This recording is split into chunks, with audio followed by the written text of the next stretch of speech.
ചൂട് ചോറ്,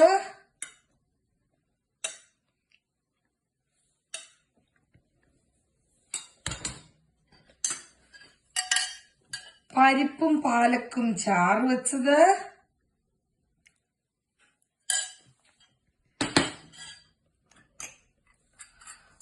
ടൂണ മീൻ ഫ്രൈ ചെയ്തത്. ഇത് ടിന്നിൽ കിട്ടുന്ന മീനാണ്. ഇതിന് മുള്ളില്ലാത്തത് കൊണ്ട് ഇത് കുട്ടികൾക്കൊക്കെ കൊടുക്കാൻ നല്ലതാണ്. പേടിക്കാതെ നമുക്ക് കുട്ടികൾക്ക് കൊടുക്കാം.